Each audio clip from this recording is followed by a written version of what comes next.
দাজ্জাল আবির্ভাব হবে, এমন ফিতনা তৈরি করবে সে, চারটা জায়গায় সে যেতে পারবে না। মদিনায় যাইতে পারবে না, মদিনা শহরে ঢুকতে পারবে না, মক্কা মুকাররমার মধ্যে ঢুকতে পারবে না, বাইতুল মুকাদ্দাসের মধ্যে ঢুকতে পারবে না, তুর পর্বতের মধ্যে ঢুকতে পারবে না। জরিব আহমার একটা জায়গা আছে মদিনার কাছাকাছি, এই পর্যন্ত আয়েশা পড়বে। এই পর্যন্ত আয়েশা পড়ার পরে দেখবে মদিনার চতুর্পাশে ফেরেশতাদের হাতে তলোয়ার, ফেরেশতাদের হাতে তলোয়ার দেখবে, মদিনার ভিতরে ঢুকতে পারবে না।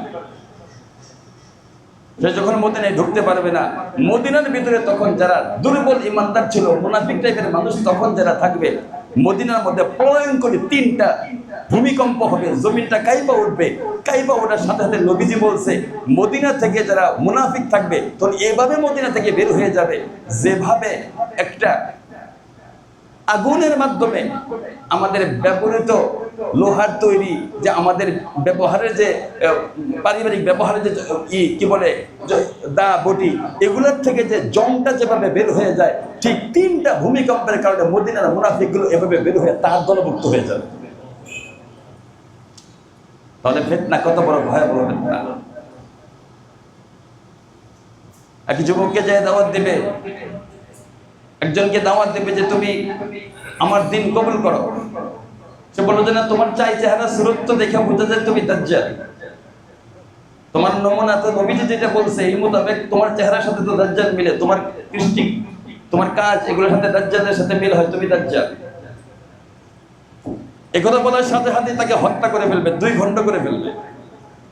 2 ঘন্টা করার সাথে সাথে সে উঠা বলবে, আগে একটু সন্দেহ ছিল, এখন আর কোনো সন্দেহ হয়ে যায়, এখন আর কোনো সন্দেহ হয়। যেই লোকটা তার দিন মেনে নেবে, মেনে নেওয়ার পরে সে আসমানকে বলবে বৃষ্টি দাও, আসমান থেকে বৃষ্টি হইতে থাকবে, নিজের ঈমান হেফাজত করা তখন বড় কঠিন হয়ে যাবে। মুহূর্তের মধ্যে জমিন থেকে, জমিনের ভিতর থেকে সবুজ শ্যামল এরকম ঘাস বের হবে, এটার মধ্যে গৃহপালিত পশু চারণ ভূমির মতো ঘাস খাইতে থাকবে। সন্ধ্যার পূর্ব মুহূর্তে যখন ফিরতে থাকবে, এদের স্বাস্থ্য ভালো হয়ে যাবে। নবীজি বলছে যে এদের কুজ, উটের কুজগুলা মোটা মোটা হয়ে যাবে, এদের উলানটা দুধে ভরপুর হয়ে যাবে। এত বড় ফিতনার মধ্যে সে নিজেকে প্রভু বলে দাবি দিয়েছে, এটা মেনে নাও পারো।